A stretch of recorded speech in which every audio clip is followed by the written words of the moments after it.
Well, good morning to you, Madam Mayor. How are you? Well, just got back into town yesterday and we're already hitting the ground running today. Yeah, I was waiting for you because I needed another body to help me with this tree. Ugh.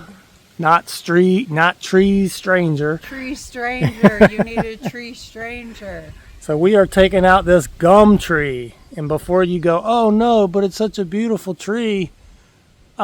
This is the most beautiful it's ever going to be. It's also going to be a hazard. Why? Because it's very close to the house. So when this tree gets to be really big, And it is already. I think it's... It is. Yeah. It's bigger than most people think it looks, and you look at it and you're like, this is pretty. It'd be pretty out in a field. Yeah, out in the field. Not close to my house. Right. So you have a story to tell, I understand, on how expensive it can be to take out big trees when they get over your house. Yeah, I remember in Otter Creek, there was a really nice old house, one of the nicest older houses in the town, actually. And he had a huge tree, and it was really next to the house, and it was growing over the house. I think it costed him somewhere between $6,000 and $8,000 to cut this tree. That's a tremendous amount of money.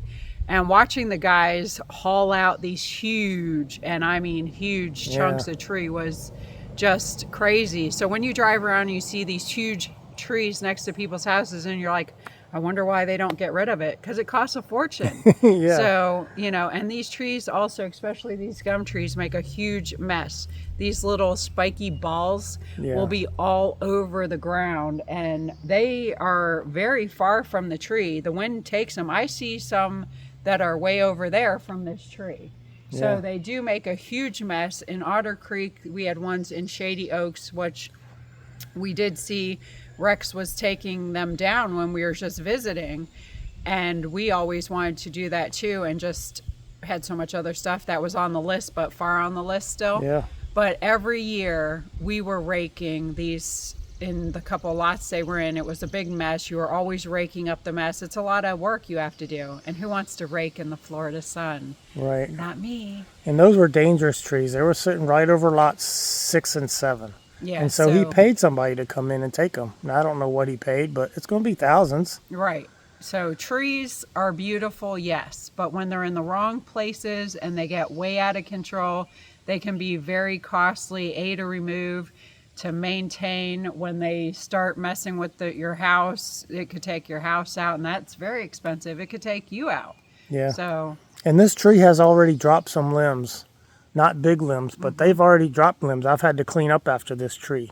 So this tree leaves a big mess and creates a lot of work. and what I was thinking is we can replace this tree with a beautiful flowering tree. Yes. Put it a little bit up to the left, Yep. kind of center it in, and that's going to look gorgeous. So why not have a tree that looks beautiful, and those don't get too out of control to maintain? Dogwood trees are very prevalent here, and they have lots of pretty flowers, pink, and they got white and red. And Well, I think over there we're actually going to put one of those pink cherry trees. oh, okay, So that'll be that's beautiful. my plan. So what's great about this tree, though, is its maximum height is 25 to 30 feet. So it's never going to get this big. It's never going to threaten the house. Plus, any tree, bush, plant, or whatever that you buy smaller and plant, you get to control the height, because you can keep topping it and make sure it doesn't get over a certain height. But Yeah. if you look around here, there's lots of huge trees, and most of them are pretty far away from the house, but God forbid Mother Nature is on a bender and a tornado rolls through, you don't control where that tree ends up. Yes, there are some still big trees over in this area that are too close to the garage. And there's one I'm going to take right there, that little skinny one, because it's going that way over it. I don't want no trees going over the garage. But that's another task for another day. Today's task Plenty is... of projects. Plenty of projects. no shortage of projects. So I'll switch... well, I guess I can talk from behind the camera. You can say what you've already done so far. Yeah, so what we've done so far is I've hooked up a rope. And the reason I have a rope is to extend the winch, because our buddy the Jeep is over there. And where the Jeep is sitting is the direction I want the tree to fall. So it's a little close. So we're using the rope, and then we'll hook the winch to the rope, and then we'll back the Jeep up a little more, about another 20 feet. and then I'll have Therese get in the Jeep, and the winch line is out all the way. So we'll either use the winch or we'll actually use the Jeep and put it in reverse and pull the tree down. But we used to do this in Shady Oaks with the pickup truck, if I remember. Yeah, we did. We didn't have a winch then. I don't know if we might have used the Jeep too on a few of them. Oh. I can't remember, but I remember us doing a few of those where I was sitting in and pulling while you were cutting. I do remember too using the winch though to lift the lid off that old septic tank. You remember that when it had to get pumped out? Yeah, it's very useful. So the winch can be very useful. It's not always just pulling cars out of the ditch in the snow. So so what we're doing here is we're just going to hook this up. In fact, it's already hooked up there. This is just the rope, and then we're going to bring the rope down. Now, this is not going to take a whole lot to pull this tree down. Most of it's going to be cut. I'm going to cut it about this high first, where the narrow neck is. Not too high, not above where my chest is, but right about waist level. And so I'll have to cut it again lower and stump it. Now, stump grinding is another project we're going to get into later. Yeah, but so it's gonna be beautiful when it's all done. Yeah, when it's gone, it's going to look nice, and then we're going to put another tree just up from it, and it's going to be beautiful. It's funny when you talk about the winch and pulling stuff out, you talk about snow. I think about the hurricanes and the floods and pulling people out afterwards, and also mud when people went mudding in Florida. So it's funny to have the different perspective. Yeah. Just a side note. When I see winch now, I think somebody's taking trees out, but that's not a common use for it. So we're going to go ahead and get started here, and we're going to set the tripod up. So when we go to do the cutting, you get to see the tree fall, whether it's a good outcome or a bad one. They miss seeing you go up on that flimsy, shaky ladder that you would never catch me on. Yeah, that's never. Pretty flimsy. The reason that we're tying a rope off to this is just to ensure the direction of the tree. Yeah, because we don't want it to hit our pretty dogwood trees over here. This is a very pretty dogwood tree. It has white flowers in the springtime, and this is a redbud tree with red flowers in the springtime. We don't want this tree, it naturally would fall this way down the hill, and we don't want to wreck these trees. Now, if it hits any of these trees going that way, I don't really care. Those are not staple trees we're trying to keep for pretty aesthetics. Is that the right words? Maybe, I don't know. It's a little early for all this. Yeah, right. So we're trying to get that tree to fall kind of on the road here, and hopefully not into the road. I think the road's far enough. It's gonna be good. Yeah. I already see it. I consulted my magic 8-ball. Everything's gonna be good. So I'm going to be notching the tree on this side. So I'll notch the tree on this side, take that piece out, and the back cut is when the tree's going to fall. When you first put the notch in the tree and take the piece out, that's the direction of fall, for those of you that don't know how to direct a tree. But it doesn't always happen that way. There's a lot of factors. This is on a hill. There's limb weight, which I think this tree is pretty well balanced. So I'm going to notch it on this side, fairly deep, but not over halfway. And then I'm going to back cut it, and then we're going to tug on this a little bit just to give it a little encouragement to go this way. Got a little wind starting, so. Yeah, wind too is another factor, but I think it's actually helping us. Yeah. It's blowing in the right direction, so we'll get this hooked up. And fingers crossed, prayers said. Yep. Let's do this. And we'll speed this camera up for the video, but we're going to set the tripod up over here and get it out of the way so it doesn't take a crash.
And that's how it's done.